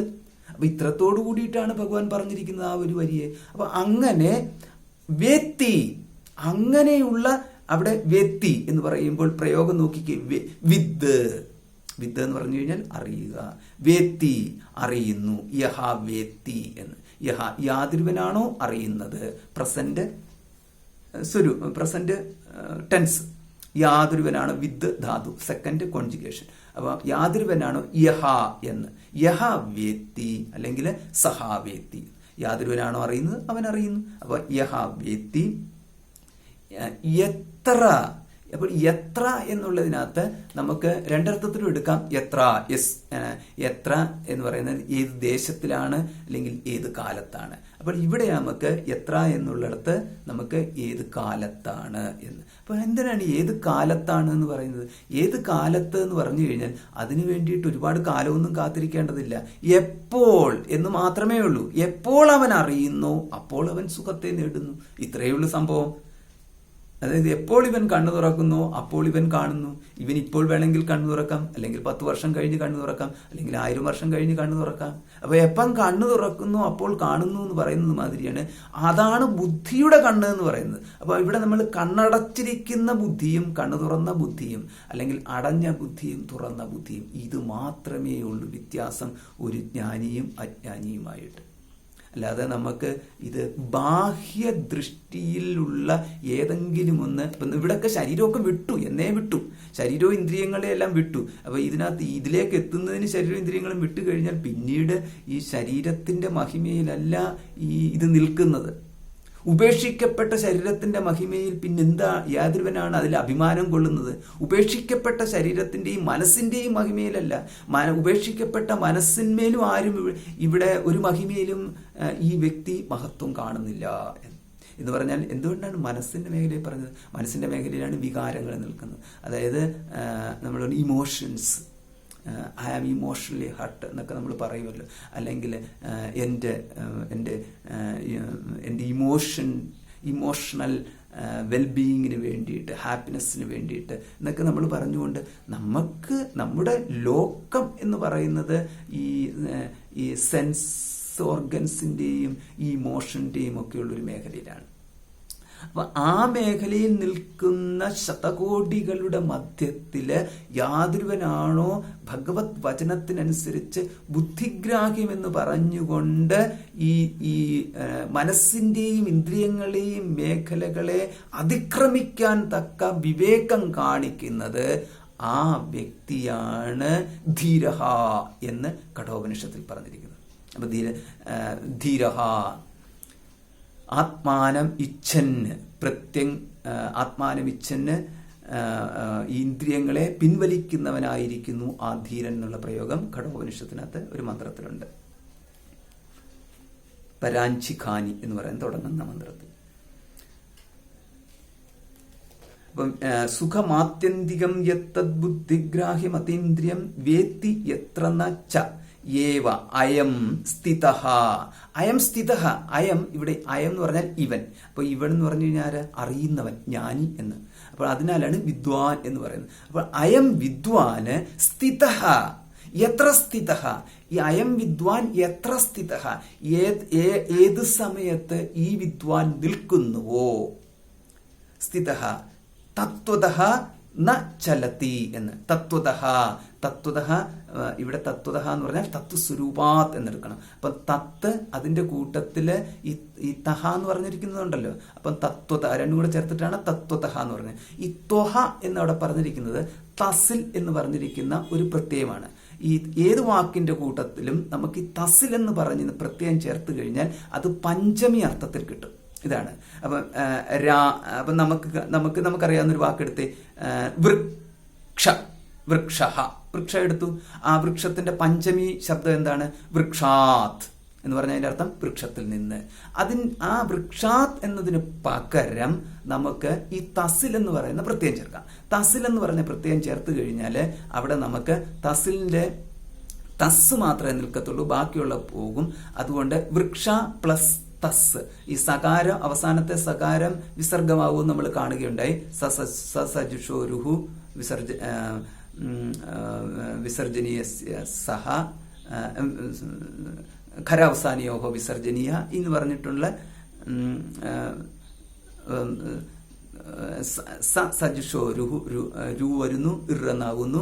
അപ്പൊ അതിനുശേഷം പിന്നെ ഖരാവസാനിയോഹോ വിസർജനീയ, ഖറ് പരത്തിലുണ്ടെങ്കിൽ പിന്നെ അല്ലെങ്കിൽ അവസാനമാണെങ്കിൽ വിസർഗം വരും എന്ന്. അതിനാണ് വിസർജനീയ എന്ന് പറഞ്ഞാൽ വിസർഗം വരും. അപ്പൊ അതനുസരിച്ച് നമുക്ക് വൃക്ഷ എന്നതിന്റെ കൂട്ടത്തില് തസ് ചേർത്തിട്ട് വൃക്ഷതസ് എന്നാകും. പിന്നെ അത് വൃക്ഷതഹ എന്ന്. സൂത്രമൊക്കെ ഒന്ന് ഓർമ്മിപ്പിച്ചെന്നേ ഉള്ളൂ, ഇപ്പൊ എല്ലാവരും പഠിച്ചവരായതുകൊണ്ട്. വൃക്ഷതഹ. അപ്പൊ അതിന്റെ അർത്ഥം എന്താ? വൃക്ഷതഹ എന്ന് പറഞ്ഞാൽ വേറൊന്നും അല്ല, വൃക്ഷത്തിൽ നിന്നർത്ഥം. ഇതിനിപ്പോ ഈ തഹ പോയിട്ട് എവിടെ വേണമെങ്കിലും ചേർത്തോ കുഴപ്പമൊന്നുമില്ല എന്ന് പറഞ്ഞു കഴിഞ്ഞാൽ പറ്റുന്നിടത്തൊക്കെ, അതായത് ഒരു ഉടനെ കയറിയിട്ട് എല്ലായിടത്തും കയറി പ്രയോഗിക്കാൻ പറ്റുമോന്ന് അറിയത്തില്ല, പറ്റുന്നിടത്തൊക്കെ പ്രയോഗിച്ചു. അപ്പൊ നമുക്ക് വൃക്ഷതഹ, വൃക്ഷത്തിൽ നിന്ന് എന്ന്. അപ്പൊ അങ്ങനെ വന്നു കഴിയുമ്പോൾ ഇവിടെ ഇപ്പൊ എന്താ വാക്ക്? ഇത് തത്വതഹ എന്ന്. അപ്പൊ ഇവിടെ തത്തിന്റെ കൂട്ടത്തില് തത്തെന്ന് പറഞ്ഞാൽ തത്സ്വരൂപമാണ്. തത്സ്വരൂപം എന്ന് പറഞ്ഞാൽ പരമാത്മസ്വരൂപം. അപ്പം തത്തെന്ന് പറഞ്ഞു കഴിഞ്ഞാല് തത്പദേന പരമാത്മാ എന്നുള്ള അർത്ഥം എടുത്താൽ മതി. അപ്പം തത്സ്വരൂപത്തിൽ നിന്ന് തത്സ്വരൂപതഃ, തത്സ്വരൂപാത് രണ്ടുപേരെ അർത്ഥം തന്നെ നമ്മൾ കണ്ടില്ലേ. സ്വരൂപതഃ എന്ന് പറയുന്നത് തന്നെയാണ് സ്വരൂപാത്. അപ്പൊ ഇവിടെ തത്വതഃ എന്ന് പറയുമ്പോൾ ഇവിടെയും ആ അപ്രകാരം തന്നെ കിട്ടി. തത്വതഃ എന്ന് പറയുമ്പോൾ തത്വസ്വരൂപത്തിൽ നിന്ന്, തത്വാത് എന്നർത്ഥം. തത്വാത് സമം തത്വതഃ എന്ന്. തത്വാത് സമം തത്ത് തത്വ തത്വാത്. ഇവിടെ അതേമാതിരി തത്വതഃ, തത്വതഃ തത്വത്തിൽ നിന്ന് എന്നർത്ഥം. തത്വതഃ സമം തത്വത്തിൽ നിന്ന്, അതിന്റെ അർത്ഥം തത്വസ്വരൂപത്തിൽ നിന്ന്. തത്വസ്വരൂപം എന്ന് പറഞ്ഞാൽ എന്താ? ജീവാത്മ പരമാത്മ ഐക്യസ്വരൂപം എന്ന്, അല്ലെങ്കിൽ പരമാത്മസ്വരൂപം. അവിടെ നിന്ന് ന ചലതി എന്നാണ് പറഞ്ഞിരിക്കുന്നത്. അവിടെ നിന്ന് ഇളകുന്നില്ല. ഇപ്പൊ ഇത്രയും നേരം ഇത്രയും നേരം നമ്മൾ എന്തിനെ കുറിച്ചാണ് പറഞ്ഞത്? ആ പറഞ്ഞതെന്ന് പറയുന്നത് നമ്മുടെ ബുദ്ധി ഇപ്പൊ ഒന്ന് ഫ്രഷ് ആയില്ലേ? ആ ഫ്രഷ് ആവാൻ വേണ്ടിയിട്ടാണ്. സംസ്കൃതം നമ്മുടെ ബുദ്ധി ഒന്ന് ഫ്രഷ് ആക്കി കിട്ടും. അത് മറ്റേത് നമ്മൾ ഈ കുറച്ചു നേരം ഇങ്ങനെ കേട്ട് ഒന്നും മനസ്സിലാവാതെ ഇങ്ങനെ മോളിൽ കൂടെ ആകാശത്തിൽ കൂടി ഇങ്ങനെ പോയിക്കൊണ്ടിരിക്കുന്നത്. അപ്പൊ അങ്ങനെ പറയുമ്പോൾ ഖേചരൻ, അപ്പം ഖേചരി മുദ്ര എന്ന് പറഞ്ഞു കഴിഞ്ഞാൽ ഖേ എന്ന് പറഞ്ഞാൽ ആകാശത്തിൽ കൂടെ സഞ്ചരിക്കുന്നവന്റെ മുദ്രയാണ് ഖേചരി മുദ്ര എന്ന് പറയുന്നത്. അവ ആകാശത്തിലാണ്, ഏത് ചിതാകാശത്തിൽ വർത്തിക്കുന്നവന്റെ സ്വരൂപമാണ് ഖേചരി മുദ്ര. അത് ഇവിടെ നിന്നുകൊണ്ട് നമ്മൾ ഇവിടെ വായിക്കകത്തോട്ട് ഈ നാവ് മടക്കി വെച്ച് കഴിഞ്ഞാൽ അതിന്റെ ഒരു ഇമിറ്റേഷൻ എന്ന് പറയാം, അത്രയേ ഉള്ളൂ. അല്ലാതെ അങ്ങനെ ഒരു ശരീരത്തെ വെച്ചുകൊണ്ട് ഒരു മുദ്ര കൊടുത്തിരിക്കുന്നു മാത്രമേ ഉള്ളൂ. പക്ഷെ യഥാർത്ഥത്തിൽ പറഞ്ഞാൽ ഖേചരം എന്ന് പറഞ്ഞു കഴിഞ്ഞാൽ ഖേ ആകാശം. അപ്പൊ ഏതാകാശമാണ്? ചിതാകാശം. ചിതാകാശം എന്ന് പറഞ്ഞാൽ ജ്ഞാനാകാശം, പരബ്രഹ്മസ്വരൂപത്തിൽ വർത്തിക്കുന്നവൻ ആണ് ഖേചര മുദ്രയിൽ വർത്തിക്കുന്നത്. അപ്പോൾ അതേമാതിരി നമ്മളിവിടെ ആ തത്വജ്ഞാനത്തിൽ നിന്ന് ഒരു സ്വല്പം ഒന്ന് മനസ്സിൽ നിന്ന് റിലാക്സ് ആക്കാൻ വേണ്ടിയിട്ട് കുറച്ച് ഗ്രാമർ പറഞ്ഞതേ ഉള്ളൂ. അങ്ങനെ നമ്മളിവിടെ എവിടെ ഇപ്പോൾ എത്തി? ഇവിടെ എന്ന് പറഞ്ഞു കഴിഞ്ഞാൽ ആത്യന്തികമായ സുഖം എന്ന് പറഞ്ഞു കഴിഞ്ഞാൽ ഇപ്പോൾ നമുക്ക് ഒരു ലക്ഷ്യം ഉറച്ചു കിട്ടി. അതായത് എന്താ ലക്ഷ്യം ഉറച്ചു കിട്ടിയത്? ഭഗവത് വചനത്തിൽ ഭഗവാൻ നമുക്ക് നൽകുന്നത് എന്താണ്? അപ്പം നമുക്ക് എപ്പോഴും ഇങ്ങനെ ഒരു സംശയമായിരുന്നു, എന്താണ് ഭഗവാൻ നമുക്ക് നൽകാൻ പറ്റുന്നത്? നമ്മളെപ്പോഴും എന്ന് പറയുന്നത് നമുക്കറിയാവുന്ന അന്യന് ഉള്ളതിനേക്കാളും അല്പം കൂടുതൽ എനിക്ക് വേണം, ഇത്രയേ ഉള്ളൂ. പിന്നെ വേറൊരു കാര്യമുണ്ട്, അത് ഒരുപാട് കൂടാനും പാടില്ല. ഒരുപാട് കൂടിക്കഴിഞ്ഞാൽ ഇപ്പം നമ്മളെപ്പോഴും ആഗ്രഹിക്കുന്നത് എന്താ? നമ്മളെപ്പോഴും ആഗ്രഹിക്കുന്ന പറഞ്ഞു കഴിഞ്ഞാൽ ഒരിക്കലും ഒരാളും ആഗ്രഹിക്കുന്നില്ല അയാൾ ഒരു അബ്നോർമൽ ആവണമെന്ന്. അപ്പൊ സാധാരണ സർവ്വ ആൾക്കാർക്കും 2 കൈയും 2 കാലും അല്ലേ ഉള്ളൂ. ഒരു വ്യക്തി പോലും അതിനകത്തുകൊണ്ട് ആഗ്രഹിക്കുന്നില്ല എനിക്ക് ഭഗവാനെ ഒരു അല്പം കൂട്ടിത്തരണം, 3 കാലും 3 കൈയും. ഇത് നമുക്ക് ഇഷ്ടമല്ല. അപ്പൊ എല്ലാവരുടെ മുഖത്തും 2 കണ്ണും 2 ചെവിയും വായും, ഇത് ഒരു രൂപമുണ്ട്. ഈ രൂപത്തിനകത്തൊരു അല്പം നമ്മുടെ ദൃഷ്ടിയിൽ നമ്മുടെ സങ്കല്പത്തിലുള്ള ഒരു അല്പം എന്താ വളഞ്ഞ മൂക്കാണെന്നുണ്ടെങ്കിൽ ഒന്ന് നിവർത്തി തരിക, അല്ലെങ്കിൽ ചിലർക്ക് നൂർന്ന മൂക്കാണെങ്കിൽ ഒന്ന് വളച്ചു കൊടുക്കുക. ഇങ്ങനെ എന്തെങ്കിലുമൊക്കെ അല്പം സ്വല്പം ചില്ലറ മാറ്റങ്ങളൊക്കെ വേണമെന്നല്ലാണ്ട് എനിക്ക് 3 കണ്ണും 4 ചെവിയും പിന്നെ മൂക്ക് നീട്ട് ഒരു തുമ്പിക്കൈയുടെ രീതിയിലോ അല്ലെങ്കിൽ പല്ല് 2 ഇറങ്ങി 2 കൊമ്പാക്കി ആണ് ഇങ്ങനെ ഏതെങ്കിലും തരത്തിലുള്ള ഒരു വിചിത്ര രൂപം ആക്കണമെന്ന് ഒരാൾക്കും ആഗ്രഹമില്ല. അതെന്ന് മാത്രമല്ല, അങ്ങനെ ഒന്ന് കിട്ടിക്കഴിഞ്ഞാൽ ഇതിനേക്കാളും ഭേദം മരിക്കുന്നതാണെന്ന് പറയും. അപ്പോൾ അങ്ങനെ നോക്കിക്കഴിയുമ്പോൾ എല്ലാവരുടെയും ആഗ്രഹം എല്ലാവരുടേക്കും സമമായിട്ട് നിൽക്കാൻ തന്നെയാണ് ആഗ്രഹം. അപ്പോൾ നമ്മൾ ഒരിക്കലും വിചാരിക്കരുത് നമ്മൾക്ക് മറ്റുള്ളവരെക്കാളും കൂടുതൽ എന്തെങ്കിലും കിട്ടിക്കഴിഞ്ഞാൽ സുഖം കിട്ടുമെന്ന്. മറ്റുള്ളവരെക്കാളും കൂടുതൽ എന്തെങ്കിലും നമുക്ക് കിട്ടിക്കഴിഞ്ഞാൽ ഉള്ള സുഖം പോകത്തേ ഉള്ളൂ എന്ന് തരും. അതായത് നമ്മൾ വേറൊന്നും വേണ്ട, നമുക്ക് മറ്റുള്ളവരെക്കാളും കൂടുതൽ അമാനുഷികമായ ശക്തി എന്ന് പറഞ്ഞാൽ ശരീരത്തിന് ശക്തി കിട്ടിയെന്ന് വിചാരിക്കുക. നമ്മൾ വെറുതെ ഒന്ന് തട്ടിക്കഴിഞ്ഞു കഴിഞ്ഞാൽ തന്നെ എവിടെ വേണമെന്നുണ്ടെങ്കിലും ഇരുമ്പാണെങ്കിൽ പോലും പിളർന്നു പോകുന്ന തരത്തിൽ നമുക്കൊന്ന് കൈ കൊണ്ടൊന്ന് തട്ടിക്കഴിഞ്ഞാൽ തന്നെ തകരുന്നതാണ്. അത്രയ്ക്ക് ശക്തിയുണ്ട് ശരീരത്തിന്. പിന്നെ വിശ്വസിച്ച് ഒരു മനുഷ്യൻ നമ്മുടെ അടുത്ത് വരത്തില്ല. കാരണം ഇവന്റെ കയ്യിൽ നിന്നെങ്ങാൻ അറിയാണ്ട് തട്ടി കിട്ടിക്കഴിഞ്ഞു കഴിഞ്ഞാൽ അതോടുകൂടി പരലോകഗതിയായി. പിന്നെ മറ്റുള്ളവർക്ക് പിണ്ഡം വെക്കൽ മാത്രമേ ഉള്ളൂ ഉപായം എന്ന്. ഒരു ഡോക്ടർക്ക് പോലും നേരെയാക്കാൻ പറ്റത്തില്ല. അപ്പൊ അങ്ങനെയുള്ള ഒരാളാവാൻ ആരാഗ്രഹിക്കും? ആരും ആഗ്രഹിക്കത്തില്ല. നമുക്ക് വേണ്ടതെന്ന് പറഞ്ഞാൽ നമ്മൾക്ക് വേണ്ടതെന്ന് പറഞ്ഞു കഴിഞ്ഞാൽ ഒരു സാമാന്യ ആരോഗ്യം, പിന്നെ മറ്റുള്ളവർക്ക് നമ്മുടെ ദൃഷ്ടിയിൽ ഒരു സമ്പത്തുണ്ട്. അപ്പൊ ആ സമ്പത്തിനുള്ള ഒരു ഗ്രൂപ്പ് ആൾക്കാരുടെ ഇടയില് ഭേദപ്പെട്ട ഒരു സ്ഥാനം, ഇത്രയൊക്കെ നമ്മൾ ആഗ്രഹിക്കുന്നുള്ളൂ. ഇതാണ് സർവരുടെയും സ്ഥിതി നടത്തുന്നത്. അല്ലാതെ ഒരാൾക്കും അതിനെ അതിക്രമിച്ച് പോകാൻ ആഗ്രഹമില്ല. അപ്പൊ ഇവിടെ ഇപ്പൊ അങ്ങനെയുള്ള ആഗ്രഹങ്ങളുള്ള ഒരു വ്യക്തിയെ സംബന്ധിച്ചിടത്തോളം ഈശ്വരന് എന്തെങ്കിലും അല്പസ്വല്പം കൂട്ടിക്കൊടുത്താൽ മാത്രം മതി എന്നുള്ള ഒരു അല്പമായ ഒരു തുച്ഛമായ ഒരു ആഗ്രഹം കൊണ്ടാണ് ഈ വ്യക്തി ഈശ്വരനെ ആദ്യം സമീപിക്കുന്നത്. പക്ഷെ ഈശ്വരൻ കരുണാനിധിയായിട്ടുള്ള ഭഗവാൻ പറയുന്നു, ആത്യന്തികമായ സുഖത്തെ തന്നെ ഞാൻ നൽകാം, എന്തിനാ കുറയ്ക്കുന്നതെന്ന് എന്ന് മാത്രമല്ല ഒരു ചെലവുമില്ലാണ്ട് എന്ന് മാത്രമല്ല ഒന്നുകൊണ്ടുണ്ടാകും. അതിലൂടെ നമുക്ക് അമാനുഷികത എന്നുള്ളത് വന്നു ചേരുന്നില്ല. അതിലൂടെ നമുക്ക് മറ്റുള്ളവരിൽ നിന്നും വ്യത്യസ്തനായിട്ട് നമ്മൾ മാറുന്നില്ല. അപ്പം മറ്റുള്ളവരിൽ നിന്ന് വ്യത്യസ്തനാക്കാൻ വേണ്ടിയിട്ടുള്ളതല്ല ആധ്യാത്മികത, മറ്റുള്ളവരിൽ നിന്ന് വ്യത്യസ്തനാവാതെ തന്നെ ആത്യന്തികമായ സുഖം നേടാനുള്ളതാണ് ആധ്യാത്മികത. അപ്പൊ ഇത്രയും വന്നു കഴിയുമ്പോഴത്തേക്ക് നമുക്ക് നമ്മുടെ പ്രശ്നങ്ങൾക്ക് പരിഹാരം കാണാൻ സാധിക്കുമോ? അതിനാണ് ആധ്യാത്മികത. ആ ആധ്യാത്മികത എന്ന് പറയുന്നത് നമ്മുടെ പ്രശ്നങ്ങൾക്ക്, നമ്മുടെ പ്രശ്നവും എന്താ? നമ്മുടെ പ്രശ്നവും ഇത് തന്നെയാണ്. നമ്മുടെ സുഖത്തിനെ കുറിച്ചുള്ളത് നമ്മൾ പറഞ്ഞില്ലേ, മറ്റുള്ളവരിൽ നിന്ന് നമുക്ക് അധികമൊന്നും വേണ്ട, അവരുടെ ഒപ്പം പോകത്തക്ക തരത്തിൽ ഒരല്പം കൂടുതലായി കഴിഞ്ഞാൽ നമുക്ക് സന്തോഷമായി. അത്രയുള്ളൂ. അല്പമേ കൂടാ, ഒരുപാട് കൂടുകയും ചെയ്യാൻ പാടില്ല. ഒരല്പം കൂടി കഴിഞ്ഞു കഴിഞ്ഞാൽ, അതുകൊണ്ടാണ് എല്ലാവരും ഉറങ്ങിക്കിടക്കുന്നിടത്ത് ഒരുവൻ ഉണർന്നിരുന്നു കഴിഞ്ഞാൽ അത് പന്തികേടാണ്, അത് ശരിയല്ല. അതേമാതിരിയാണ് ഈ എല്ലാവർക്കും ഒരു മിതമായ വിശപ്പുണ്ട്. ആ വിശപ്പ് കൊണ്ട് അതിന് വേണ്ടുന്ന ആഹാരം കഴിച്ചുകൊണ്ടിരിക്കുന്നു. ഈ ഒരുവനാണെങ്കിൽ അതിവിശപ്പാണെങ്കിലോ അവനെ കൂട്ടത്തിൽ നിന്ന് ആൾക്കാർ പുറത്താക്കി. ഇവനെ താങ്ങാൻ നമുക്ക് നിവർത്തിയില്ല, എന്ത് വെച്ചാലും ഇവൻ തീർത്തുകളയെന്ന് പറഞ്ഞാൽ അവനെ പുറത്താക്കിയേ. അതുകൊണ്ട് എന്ത് കഴിച്ചാലും ദഹിക്കുന്ന തരത്തിൽ എനിക്ക് വിശപ്പുണ്ടാവണം എന്ന് പറഞ്ഞുകൊണ്ട് നമ്മൾ പോയിട്ട് പ്രാർത്ഥിച്ചു കഴിഞ്ഞാൽ അതോടുകൂടി സമൂഹത്തിൽ നിന്ന് ഒറ്റപ്പെട്ടു പോകത്തില്ലേ? ഇതേമാതിരിയാണ് എല്ലാ കാര്യത്തിനും. ഇതേമാതിരിയാണ്.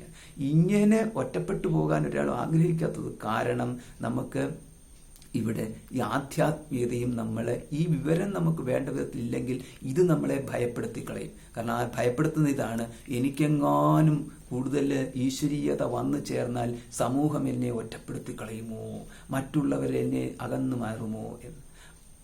ഈശ്വരാനുഗ്രഹം കിട്ടി എന്നുള്ളത് കൊണ്ട് സമൂഹത്തിൽ നിന്ന് ഒറ്റപ്പെട്ടു പോകത്തുമില്ല. പിന്നെ ഈ അത് നമ്മൾ സങ്കല്പത്തിലൂടെ നമ്മൾ ആൾക്കാരെ മാറ്റുന്നതും, അത് വ്യവഹാരത്തിൽ നമ്മൾ പല തന്ത്രങ്ങളും കാണിക്കുന്നത് അത് വേറെ കാര്യം. അതുകൊണ്ട് നമ്മൾ ആധ്യാത്മികത എന്ന് പറഞ്ഞു കഴിഞ്ഞാൽ ഉടനെ സമൂഹത്തിൽ നിന്ന് വ്യത്യസ്തമായിട്ട് ജീവിക്കുന്നതായിട്ട് മറ്റുള്ളവരെ ബോധിപ്പിക്കൽ എന്നൊക്കെ പറയുന്നത് വ്യവഹാരമാണ് കേട്ടോ. അതൊന്നും ആധ്യാത്മികമായിട്ട് ബന്ധമൊന്നുമില്ല. അതിൻ്റെതായിട്ടുള്ള റീസണും ഉണ്ടാവും. അങ്ങനെ ജീവിച്ച് കാണിക്കുന്നതിന് അതിൻ്റെതായിട്ടുള്ള റീസൺ ഉണ്ടാവും, അത് വേറെ കാര്യം. പക്ഷേ അതല്ല ആധ്യാത്മികത എന്ന് പറയുന്നത്. അത് ചുരുക്കത്തിലെന്ന് പറഞ്ഞു കഴിഞ്ഞാൽ നമ്മൾ ആധ്യാത്മികതയെ നമുക്ക് വ്യവഹാരത്തിൽ നിന്ന് മാറ്റി നിർത്തുക, ബുദ്ധിഗ്രാഹ്യം അതീന്ദ്രിയം ഇതിലേക്ക് നമ്മൾ കൊണ്ടുവന്നു കഴിഞ്ഞാൽ നമ്മൾ ഭഗവത് വചനം കേൾക്കാൻ തുടങ്ങി. ഭക്തൻ എന്ന് പറഞ്ഞാൽ ഭഗവാന്റെ വാക്ക് കേൾക്കണം, അല്ലാതെ നാട്ടുകാരുടെ വാക്ക് കേട്ടിട്ട് പിന്നെ ഭഗവാന്റെ ചിത്രവും എടുത്തുകൊണ്ട് നടക്കലല്ല. ഭഗവാന്റെ വാക്ക് കേൾക്കുക, എന്നിട്ട് നാട്ടുകാരുടെ ചിത്രം എടുത്ത് നടന്നോ കുഴപ്പമില്ല.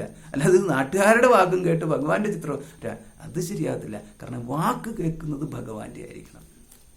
അപ്പൊ ഇത്രയും എത്തിക്കഴിഞ്ഞാൽ ചലിക്കാത്ത മനസ്സ് ആയിട്ടുള്ളവനായിട്ട് മാറും. ഇതാണ് സ്ഥിരത, ചലിക്കാത്ത മനസ്സ്.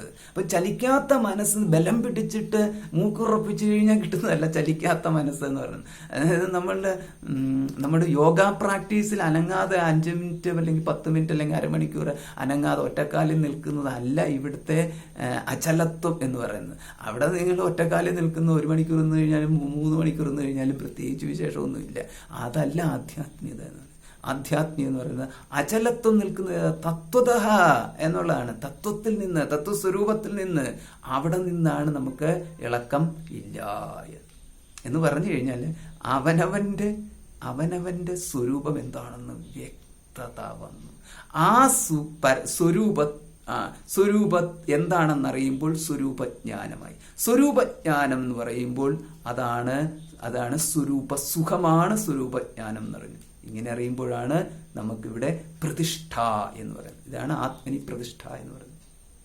അപ്പൊ ഇത്രയും കിട്ടിക്കഴിയുമ്പോൾ ഈ പറഞ്ഞത് തന്നെയാണോ ഭഗവാൻ അപ്പൊ ഇത് ശ്ലോകം വായിച്ച് വിശദീകരിച്ചത് തന്നെയാണോ ഭഗവാൻ പറഞ്ഞത്? നമുക്കൊരു കൺഫർമേഷൻ വേണ്ടേ? എങ്ങനെയാണെങ്കിൽ അടുത്ത ശ്ലോകം നോക്കിയാൽ മതി. യം ലബ്ധ്വാ ചാപരം ലാഭം മന്യതേ നാധികം തതഃ യസ്മിൻ സ്ഥിതോ ന ദുഃഖേന ഗുരുനാപി വിചാല്യതേ. യം ലബ്ധ്വാ, യം യാതൊന്ന്. എവിടെ ഈ യം എന്തിനോട് ചേർക്കണം? സുഖത്തോട് ചേർക്കണം, ലാഭത്തോടു കൂടി ചേർക്കണം. യം ലബ്ധ്വാ, യാതൊന്ന് ലഭിച്ചു കഴിഞ്ഞാൽ, അപരം മറ്റൊന്ന്, ന മന്യത്തെ അധികം, അധികമായിട്ട് മറ്റൊന്ന് ഇല്ലയോ എന്ന്. യം ലബ്ധ്വാ ചാപരം ലാഭം മന്യത്തെ ന അധികം തതഃ, അതിൽ നിന്ന്, അവിടെയും നമുക്ക് തതഹ എന്ന് പറഞ്ഞാൽ തസ്മാത്, തസ്മാദധികം, തസ്മാത് സുഖാത്തധികം, തസ്മാത് ലാഭാത്തധികം, ആ ലാഭത്തിൽ നിന്ന് അന്യമായിട്ട് അധികമായിട്ട് മറ്റൊന്നില്ല എന്ന് മന്യതേ അറിയുന്നുവോ, ആ ലാഭത്തിൽ നിന്ന്, അത് തന്നെ സുഖം, ആ സുഖത്തിൽ നിന്ന് അന്യമായിട്ട് ഉപരിയായിട്ട് അധികമായിട്ട് മറ്റൊന്നില്ല എന്ന് അറിയുന്നുവോ, അതാണ് ആത്യന്തികം. അപ്പൊ ഭഗവാൻ ആദ്യം പറഞ്ഞ ആത്യന്തികം സുഖം എന്ന വാക്കിന്റെ വിശദീകരണമാണ് ഭഗവാൻ ഈ ശ്ലോകത്തിൽ നൽകിയിരിക്കുന്നത്.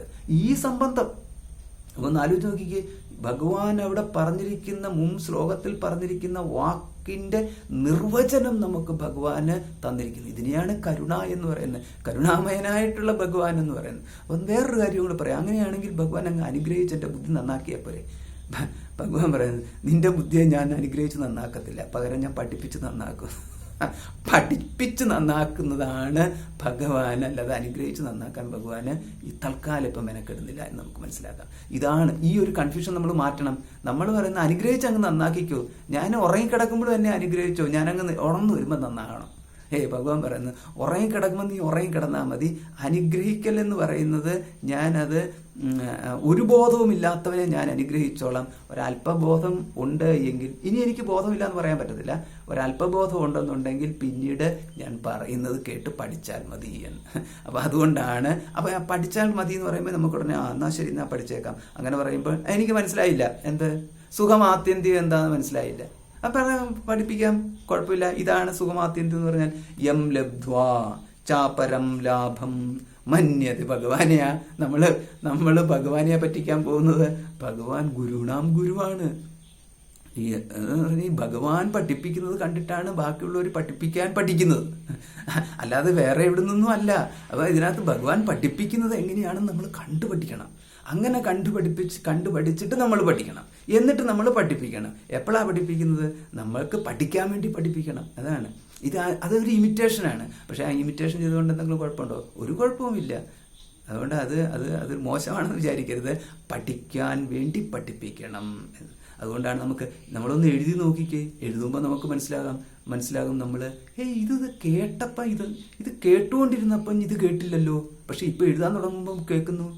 അപ്പൊ അങ്ങനെ വരുമ്പോൾ നമുക്കറിയാം, ഈ നമ്മുടെ ബുദ്ധിക്കെന്ന് പറഞ്ഞു കഴിഞ്ഞാൽ ബുദ്ധി ഒരു പ്രത്യേകതയുണ്ട്. ഇടയ്ക്കിടയ്ക്ക് ബുദ്ധി ഒന്ന് റിഫ്രഷ് ആകും. ഈ റിഫ്രഷ് ആകുന്ന സന്ദർഭത്തിൽ ആ സമയത്ത് കേട്ടതൊക്കെ അങ്ങ് വിട്ടുപോകും. അപ്പൊ അങ്ങനെയുള്ളത് കൊണ്ടാണ് ഇതിനകത്തെ ആവർത്തിക്കല്, അതിനെയാണ് മനനം എന്ന് പറയുന്നത്. അപ്പൊ ആവർത്തിക്കൽ, അപ്പൊ ആവർത്തനവും കൂടി ഭഗവാൻ ഇവിടെ വിഷയത്തിന്റെ ആവർത്തനം, അതായത് ആത്മജ്ഞാനമാണല്ലോ വിഷയത്തിന്റെ ആവർത്തനം നമുക്ക് ഇടയ്ക്കിടയ്ക്ക് ഭഗവാൻ ഇങ്ങനെ നൽകിക്കൊണ്ടിരിക്കും. അതുകൊണ്ടാണ് ഭഗവാനെ ആശ്രയിച്ചു കഴിഞ്ഞാൽ ഭഗവാൻ തന്നെ എല്ലാം ചെയ്തോളൂ എന്ന് പറയുന്നതിന്റെ കാര്യം ഇതാണ്. ഈ മാതിരി പഠിപ്പിക്കുമെന്നാണ് അതിന്റെ അർത്ഥം. അത് നമ്മൾ മനസ്സിലാക്കിയെടുക്കണം. ഈ മാതിരി പഠിപ്പിക്കുമെന്ന്, അല്ലാതെ ഉടൻ തന്നെ നമ്മൾ 3 നിലയുടെ മുകളിൽ കയറിയിട്ട് ഭഗവാന് എന്നെ പിടിച്ചോണേ എന്ന് പറഞ്ഞ് ചാടിക്കഴിഞ്ഞിട്ട് എന്നിട്ട് എന്താ പിടിക്കാഞ്ഞത്, കാലൊടിഞ്ഞ് കിടക്കുമ്പോൾ എന്നാ പിടിക്കാഞ്ഞത്, അത് കാരണം ഇനിയും ഞാൻ ആ ഭഗവാനെ വിശ്വസിക്കത്തില്ല എന്ന് പറയുന്ന തരത്തിൽ പോകുന്നതല്ല. അതാണ് മന്ദബുദ്ധി.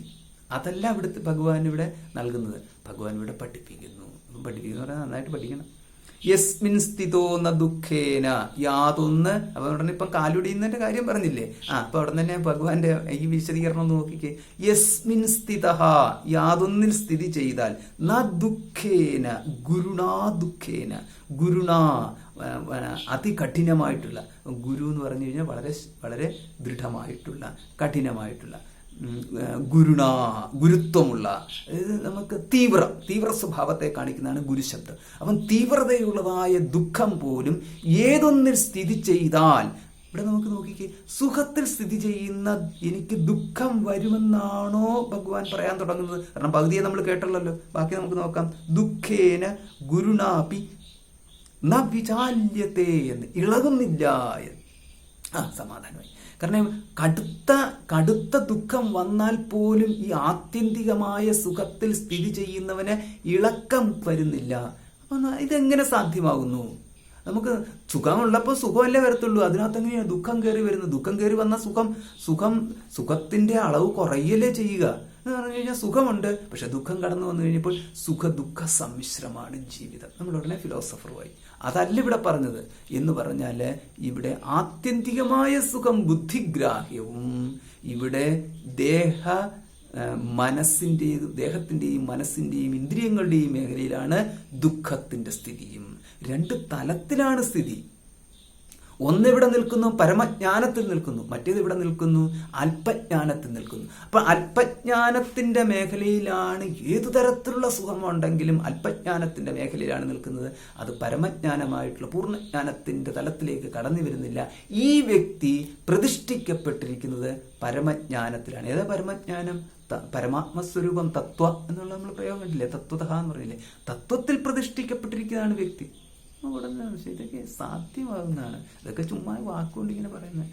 നമ്മളിപ്പം തൽക്കാലം ഒന്ന് അത്രയ്ക്ക് കടുത്തൊന്നും ചിന്തിക്കേണ്ട. ഭഗവാൻ ഇങ്ങനെ പറഞ്ഞു എന്നുള്ളത് ഇങ്ങനെ അങ്ങ് പഠിച്ചു വെച്ചാൽ മതി. കാരണം അങ്ങനെ ഭഗവാൻ പറഞ്ഞിരിക്കുന്നത് പഠിക്കാനാണ് ഇരിക്കുന്നത്, അല്ലാതെ ഭഗവാൻ പറഞ്ഞതിനകത്ത് സത്യമുണ്ടോ ഇല്ലയോ എന്നുള്ളതിനെ ക്വസ്റ്റ്യൻ ചെയ്യാനല്ല.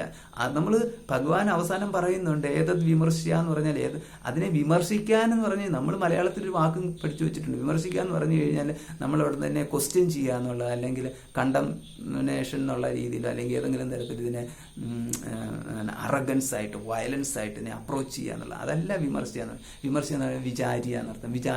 വിചാരം ചെയ്തിട്ട് വിചാരം ചെയ്യുക എന്ന് പറഞ്ഞു കഴിഞ്ഞാൽ പൂർവപക്ഷങ്ങളും പ്രതിപക്ഷങ്ങളും സാധ്യതയുണ്ടോ അതിൻ്റെ സാധ്യതയില്ലായ്മ ഇത്തരത്തിലുള്ള വിചാരം ചെയ്തിട്ട് എന്ന് പറഞ്ഞു കഴിഞ്ഞാൽ നമ്മുടെ നമുക്ക് ബുദ്ധിയിലുള്ള ആ ഒരു എന്താ പറയുന്ന ഒരു പക്വത, ബുദ്ധിയുടെ പക്വതയാണ് ജ്ഞാനം എന്ന് പറയുന്നത്. ബുദ്ധിയുടെ പക്വതയിൽ നമുക്ക് നിസ്സാരമായിട്ടുള്ളതിനെ നിസ്സാരമായിട്ട്, വിലയുള്ളതിനെ വിലയുള്ളതായിട്ട്, ഇതൊക്കെയാണ് നമുക്ക് വേണ്ടതെന്നാണ്. നമുക്ക് എന്ന് ഈ കുട്ടിയായിട്ടിരുന്നാൽ മതി. എന്ന് വേണമെന്നുണ്ടെങ്കിൽ ഇതേമാതിരി വായിക്കാത്തോട്ടും തള്ളവരലും വെക്കുക. എന്നിട്ട് അതവിടെ ഇരിക്കുന്നിടത്തോളം കാലം സുഖം. വായിന് ആരെങ്കിലും ഈ തള്ളവരലോ അല്ലെന്നുണ്ടെങ്കിൽ എന്തെങ്കിലും ഒന്ന് വായിക്കാത്തോട്ട് വെച്ച് കൊടുത്തു കഴിഞ്ഞ് കഴിഞ്ഞാൽ കരച്ചിൽ നിർത്തും. ഇത് മാറ്റി കഴിഞ്ഞു കഴിഞ്ഞാൽ ഉടനെ എന്ന് പറഞ്ഞാൽ അല്ലെങ്കിൽ എന്താ ഈ അലച്ചു പോകാനും തുടങ്ങും.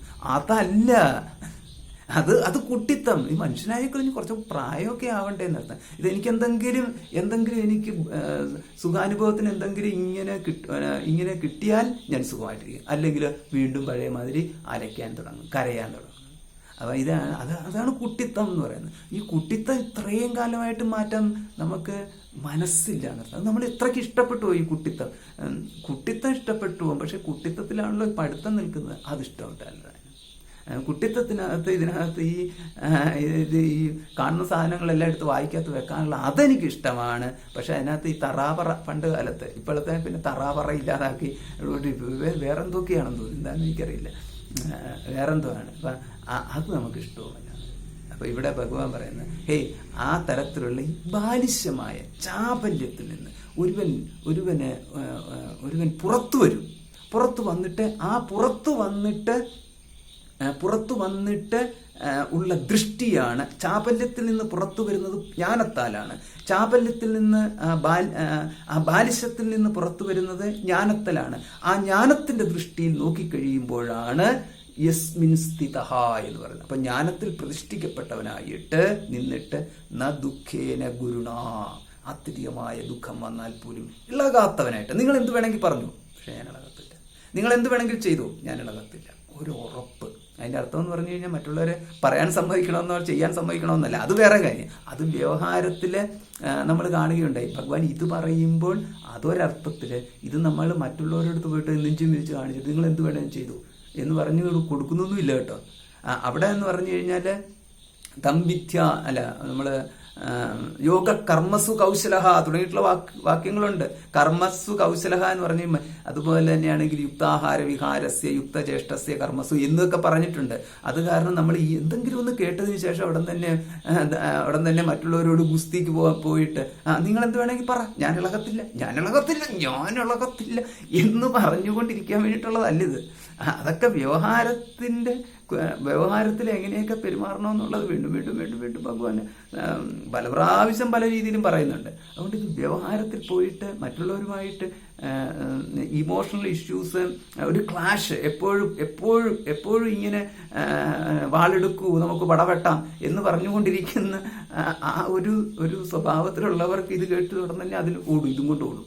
ഇത് അടുത്ത യുദ്ധത്തിനുള്ള വകുപ്പ്. നിങ്ങൾക്ക് ജ്ഞാനമില്ല, എനിക്ക് ജ്ഞാനമാണ്. നിനക്ക് ജ്ഞാനമില്ല, എനിക്ക് ജ്ഞാനമുണ്ട് എന്ന് സ്ഥാപിക്കാൻ വേണ്ടിയിട്ടുള്ളതല്ല ഇതൊന്നും. ഇതൊക്കെ എന്ന് പറഞ്ഞു കഴിഞ്ഞാൽ അതാണ് ബാലിശ്യം. സ്ഥാപിക്കാൻ പോകില്ല, ബാലിശ്യമാണ്. ഇതൊന്നാ സ്ഥാപിക്കാൻ എത്ര കാലമായിട്ട് സ്ഥാപിക്കാൻ പോകുന്നു? കഴിഞ്ഞ 10 വർഷമായിട്ട് സ്ഥാപിക്കാൻ നോക്കിയില്ലേ? ഒന്നും സ്ഥാപിച്ചില്ലല്ലോ. കഴിഞ്ഞ 20 വർഷമായിട്ട് സ്ഥാപിക്കാൻ നോക്കിയില്ലേ? ഒന്നും നടന്നില്ലല്ലോ. 50 വർഷമായിട്ട് നടന്നില്ലല്ലോ. 70 വർഷമായിട്ട് നടന്നില്ല. ആയിരക്കണക്കിന് വർഷമായിട്ട്, അതായത് ആയിരക്കണക്കിന് ജന്മങ്ങൾ ആയിട്ട് നടന്നിട്ട് ഒന്നും നടന്നില്ലല്ലോ. അപ്പോൾ എന്ന് പറഞ്ഞു കഴിഞ്ഞാൽ വിടുക. മറ്റുള്ളവരോട്ട് യുദ്ധം പോയിട്ട് ജയിക്കേണ്ട കാര്യമില്ല. വിടുക. മറ്റുള്ളവരുമായിട്ട് നമ്മൾക്ക് ജയിക്കുക എന്ന് പറഞ്ഞാൽ ആർക്കും ആരോടും ജയിക്കാൻ പറ്റത്തില്ല എന്നുള്ളത്. നമ്മൾ വലിയ കാര്യത്തിൽ പറയുന്നത് തൂക്കിക്കൊല്ലുന്നു. എന്തു തൂക്കിക്കൊല്ലുന്നു? അല്ലെങ്കിൽ ഈ തൂക്കിക്കൊല്ലാൻ വിധിച്ചവൻ ചിലപ്പം തൂക്കിൽ ഏറ്റപ്പെടുന്നവനേക്കാളും മുമ്പേ ചിലപ്പം മരിക്കുന്നു. ഇതാണ് മരണം. അത് ഭഗവാൻ തീരുമാനിച്ചു വെച്ചിരിക്കുന്ന കാര്യമാണ് മറ്റുള്ളവർക്കുള്ളത്. ഇതേപോലെയാണ് സകല കാര്യം. ആർക്കും ആരെയും തോൽപ്പിക്കാൻ പറ്റത്തില്ല എന്നുള്ള രീതിയിൽ എന്ന് പറഞ്ഞു കഴിഞ്ഞാൽ ഓരോരുത്തരേക്കും ഭഗവാന് അവർ ചെയ്യുന്ന കർമ്മത്തിൻ്റെ ഫലം കൊടുക്കുന്നുണ്ട്. അതുകൊണ്ടാണ് ഈ പൂന്താനം ജ്ഞാനപ്പാനയിൽ പറഞ്ഞിരിക്കുന്ന മാതിരി കൃമിയായിട്ട് കൃപ കൂടാതെ പീഡിപ്പിച്ച നിർവൻ കൃമിയാകുന്നു എന്ന് പറഞ്ഞതുപോലെ അതൊക്കെ ഓരോ തരത്തിലുള്ള ശിക്ഷകൾ ഇങ്ങനെ പോയിക്കൊണ്ടിരിക്കുകയാണ്. അതുകൊണ്ട് നമ്മൾ സ്വതന്ത്രമാവണം. കാരണം എല്ലാം നോക്കിക്കൊണ്ടിരിക്കുന്ന ഭഗവാനുണ്ട്. പിന്നെ എൻ്റെ കാര്യം എന്താ നോക്കാതിരിക്കത്തില്ല എന്ന് പറയാൻ പറ്റത്തില്ല. അത് എനിക്ക് ആരോടെങ്കിലും വിരോധമുണ്ടെന്നുണ്ടെങ്കിൽ അതിന് ആ വിരോധം തീർക്കാൻ ഞാൻ പോയിട്ട് വാളും കൊണ്ട് പോകേണ്ട കാര്യമില്ല. അത് ഭഗവാനെ ഏൽപ്പിച്ചാൽ മതി. കാരണം കൃത്യമായിട്ട് ഫലം അവിടെ കിട്ടിയിരിക്കും. അതിൻ്റെ അർത്ഥം എന്ന് പറഞ്ഞു കഴിഞ്ഞാൽ അപ്പോൾ അത് ഞാനപ്പോൾ ഏതമ്പലത്തിൽ പോയിട്ടാണ് ഏത് പൂജയാണ് ചെയ്യിക്കേണ്ടത്? എന്തുകൊണ്ടല്ലോ ശത്രു സംഹാരമാണോ അതോ ഇതേമാതിരി അസുര നിഗ്രഹ ശാന്തി ഹോമമാണോ? ഈ പുതിയ പേരിട്ട് ഉടനെ തുടങ്ങാം. ഇങ്ങനെ എന്തെങ്കിലുമൊക്കെ ആണോ ചെയ്യേണ്ടത്? ഇത് ചെയ്യാനാന്ന് പറയാം. പറഞ്ഞു കഴിഞ്ഞാൽ തലയോട്ട് കയറത്തില്ലല്ലേ, മനസ്സിലാവത്തില്ലല്ലേ? എന്നാ വീണ്ടും പഠിക്കുക. അപ്പോൾ യസ്മിൻ സ്ഥിതോ ന ദുഃഖേന ഗുരുണാപി ന വിചാല്യത എന്ന് പറഞ്ഞാൽ ആ ഒരു പക്വതയിൽ നിന്നുകൊണ്ട് പിന്നീട് ഈ വ്യക്തിയെ ഒരു ദുഃഖവും ബാധിക്കത്തില്ല. അപ്പം തം വിദ്യാ ദുഃഖ സംയോഗ വിയോഗം യോഗസഞ്ജിത. അതിനെ അറിയുക യോഗമെന്ന്. ഏതാ? ദുഃഖ സംയോഗ വിയോഗത്തിനെ അറിയുക യോഗമെന്ന്. ഇവിടെ 3 വാക്കുകളുണ്ട്. 1 ദുഃഖം, 2 സംയോഗം, 3 വിയോഗം. ദുഃഖത്തോട് ചേരലിനെയാണ് ദുഃഖ സംയോഗം എന്ന് പറയുന്നത്. ആ ദുഃഖത്തോട് ചേർന്നതിൽ നിന്നുള്ള വിയോഗത്തിനെയാണ് ദുഃഖ സംയോഗ വിയോഗം. ഇത്രയേ ഉള്ളൂ. അപ്പം ഇവിടെ നമുക്ക് എന്താ മനസ്സിലാക്കുന്നു? യോഗത്തിന് ഭഗവാൻ കൊടുത്തിരിക്കുന്ന നിർവചനമാണ് വിയോഗമാണ് യോഗം. വിയോഗം എന്ന് പറഞ്ഞാൽ യോഗമില്ലായ്മയല്ലേ, വേർതിരിയലല്ലേ? അതെങ്ങനെ യോഗമാവുന്നു? അതാണ് യോഗം. അതാണ് നമ്മൾ കണ്ടില്ലേ, നിരോധം യോഗമാണെന്ന് കണ്ടില്ലേ? യോഗശ്ചിത്തവൃത്തി നിരോധ. നമുക്ക് എപ്പോഴും യോഗം എന്ന് കേട്ട് കഴിഞ്ഞാൽ അവിടെ തന്നെ സംയോഗം യോഗം എന്ന് പറഞ്ഞ തരത്തിൽ നമുക്ക് ബുദ്ധിയിലേക്ക് കയറിപ്പോയി. പക്ഷെ ഭഗവാൻ ഇവിടെ ഭഗവാന് വിയോഗം യോഗം എന്ന് പറയും. ഇത് നമ്മൾ നമ്മുടെ ഇത് പഠിച്ചില്ലേ, അതായത് യോഗസൂത്രം പഠിച്ചില്ലേ? യോഗസൂത്രം പഠിച്ചപ്പോൾ 36-ാമത്തെ ശ്ലോകത്തില് ആ ഒരു ശ്ലോകത്തിൽ ഇത് പറഞ്ഞിട്ടുണ്ട്. തഥാവൃത്തി നിരോധശ്ച യോഗോ ഭവതി സുഖകരഃ ദുഃഖ സംയോഗ വിയോഗമിതി ഗീതായാം ഭഗവതാ ചോക്തം. ആ സന്ദർഭത്തിൽ ഇതിനെക്കുറിച്ച് പറഞ്ഞാണ്. അപ്പം തം വിദ്യാ ദുഃഖ സംയോഗ വിയോഗം യോഗസഞ്ജിതം. ഇതിനെയാണ് യോഗ എന്നുള്ള പേരിനാൽ അറിയപ്പെടുന്നത്. സാ നിശ്ചയേന യോക്തവ്യഃ സഹ നിശ്ചയേന, ദീർഘമില്ല, സഹ നിശ്ചയേന യോക്തവ്യഃ. ഇപ്പൊ യോഗ എന്നർത്ഥം. ആ യോഗയാണ് ഇവിടെ. സഹ നിശ്ചയേന യോക്തവ്യ. യോക്തവ്യ എന്ന് പറഞ്ഞു കഴിഞ്ഞാൽ യുജ് തന്നെയാണ് ഈ ധാതു. അത് യോഗം ചെയ്യണം എന്നർത്ഥം. അപ്പൊ ആ യോഗത്തെ അനുഷ്ഠിക്കണം. ഏത് യോഗത്തെ? ദുഃഖ സംയോഗ വിയോഗ രൂപമായ യോഗത്തെ ഒരുവൻ ശീലിക്കുക. യോഗോ അനിർവിണ്ണ ചേതസ്സ. എങ്ങനെയുള്ളവനായിരിക്കണം? യോഗോ അനിർവിണ്ണ ചേതസ്. അനിർവിണ്ണ ചേതസ് എന്ന് പറഞ്ഞു കഴിഞ്ഞാൽ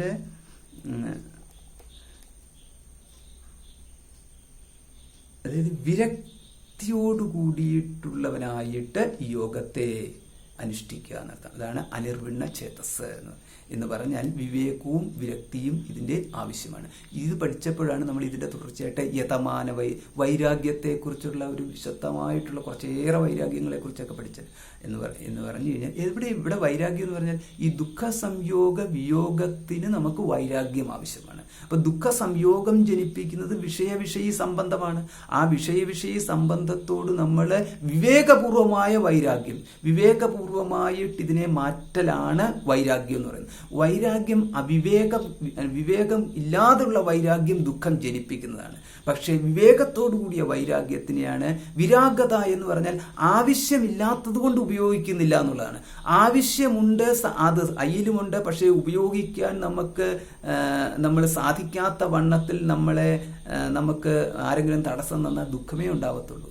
പക്ഷെ ഇവിടെ എന്ന് പറഞ്ഞാൽ ആവശ്യമില്ലാത്തതുകൊണ്ട് ഉപയോഗിക്കുന്നു എന്ന തരത്തിലുള്ള വിരക്തിയാണ് ഇവിടെ അനിർവിണ്ണ ചേതസ് എന്നുള്ള ആ ഒരു പ്രയോഗത്തിലുള്ളത്. അപ്പോൾ അങ്ങനെയുള്ള വിരക്തിയോടുകൂടിയവനായിട്ട്, അനിർവിണ്ണ ചേതസ, വിരക്തിയോടുകൂടിയവനായിട്ട് ഈ യോഗത്തെ അനുഷ്ഠിക്കുക എന്ന്. ഓം പൂർണ്ണമതഃ പൂർണ്ണമിദം പൂർണ്ണാത് പൂർണ്ണമുദച്യതേ പൂർണ്ണസ്യ പൂർണ്ണമാദായ പൂർണ്ണമേവാവശിഷ്യതേ.